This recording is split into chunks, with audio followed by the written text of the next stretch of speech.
भारतीय संविधान के निर्माता भारत रत्न डॉक्टर भीमराव अंबेडकर की 133वीं जयंती के अवसर पर पुष्पांजलि कार्यक्रम आयोजित किया गया। नमस्कार, आप देख रहे हैं अवध इंडिया न्यूज। आइए नजर डालते हैं कुछ खास खबरों पर। खबर गुजरात दाहोद से है। भारतीय संविधान निर्माता भारत रत्न डॉक्टर भीमराव अंबेडकर साहब की 133वीं जयंती कार्यक्रम 14 अप्रैल 2024 रविवार को अंबेडकर चौक के पास दाहोद तालुका पंचायत में सुबह 9:30 बजे भारत रत्न डॉक्टर बाबा साहेब की 133वीं जयंती के अवसर पर भारतीय जनता पार्टी दाहोद जिले की ओर से बाबा साहब अंबेडकर की प्रतिमा पर फूल अर्पित की गई, जिसमें भाजपा पार्टी के नेतागण लोक लड़ीला विधायक कन्हैया लाल किशोरी के साथ में अन्य पदाधिकारी एवं कार्यकर्ता उपस्थित रहे। रिपोर्ट अवध इंडिया न्यूज से दिनेश भाई परमार की खास रिपोर्ट, गुजरात दाहोद। बाबा साहेब आंबेडकरनी 133મી જન્મજયંતિ નિમિત્તે આયોજિત આજના કાર્યક્રમમાં આપણા માનનીય ધારાસભ્ય શ્રી મિત્રો, આપણા દેશમાં અને દુનિયામાં મહામાનવ બાબા સાહેબની જન્મજયંતિ ઉજવાઈ રહી છે, ત્યારે એમણે જે સહન કર્યું છે, જે વિટંબણા વેઠી છે, એ પણ થોડી નજર નાખીશું। જ્યારે શિક્ષણ લેતા ત્યારે સમાજની વ્યવસ્થાને કારણે એમને અનેક સંકટો વેઠવા પડ્યા હતા।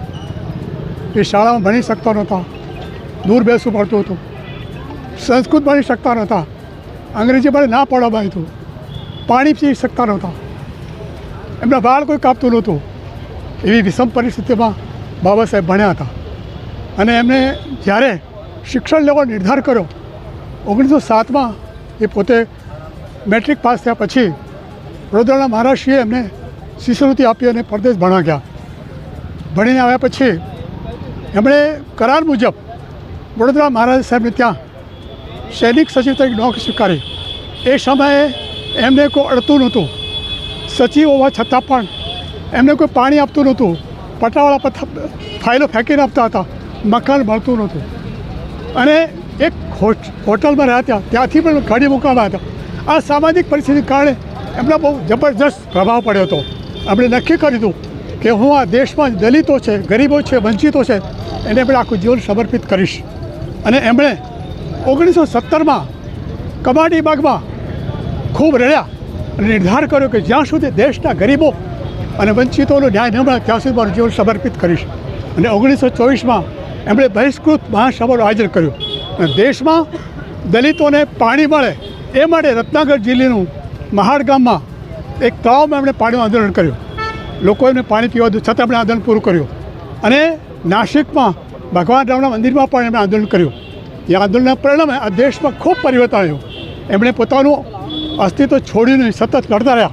એમણે 32 ડિગ્રી હાંસલ કરી હતી અને આઝાદી પછી એ કાયદા પ્રધાન પણ બન્યા હતા અને કાયદા પ્રધાન બનીને ફક્ત દલિતો માટે કામ નથી કર્યું, આ દેશની સમગ્ર જનતા માટે એમણે કામ કર્યું છે અને સ્ત્રીઓ માટે ખાસ કામ કર્યું છે। સ્ત્રીઓને શાંતિ આપી છે, ગરીબોને મહત્ત્વ આપ્યું છે, દરેકને અધિકાર આપ્યા છે, મજૂરને અધિકાર આપ્યા છે, પછાત વર્ગને અધિકાર આપ્યા છે। અને જ્યારે એમણે એમ કહ્યું કે આ દેશમાં દલિતો માટે અલગ મતાધિકાર જોઈએ, ત્યારે ગાંધીજી એમની સાથે ઉપવાસ શરૂ કર્યા અને ઉપવાસના પરિણામે લોકો એમને સમજાયા કે તમે આ ગાંધીનો જીવ બચાવો। અને એમણે આ આંદોલનનો સ્વીકાર કર્યો, સમાધાન કર્યું, પુનઃ કરાર થયો અને પુનઃ કરારને કારણે આ દેશમાં ગરીબો આદિવાસીઓ માટે આરક્ષણની વ્યવસ્થા થઈ। અને કાયદા પ્રધાન બન્યા પછી પણ એમણે જે બંધારણ રચ્યું છે એ દુનિયાનું શ્રેષ્ઠ બંધારણ છે। એ બંધારણને કારણે જ આ દેશ પ્રગતિ કરી શકે છે। એમણે બધાને માટે કામ કર્યું છે, તમામ લોકોને માટે કર્યું છે। એમની પાસે વિચારશક્તિ ખૂબ હતી, એમના વિચારો ખૂબ હતા, એ દરેક વિષયમાં પારંગત હતા, આર્થિક ક્ષેત્રે પારંગત હતા। જે આજે આપણે જે કામ કરીએ અને કામ કરીને દેશની પ્રગતિ પર તાકાત ભજવાવીએ। અને આજના પ્રસંગે સૌને અભિનંદન કે બાબા સાહેબ સૌના હતા, સૌના માટે કામ કર્યું, દેશ માટે કામ કર્યું, દેશના વિકાસ માટે કર્યું। સૌને અભિનંદન। આજના પ્રસંગે સૌને શુભેચ્છાઓ। આભાર। જય હિન્દ, જય ભારત।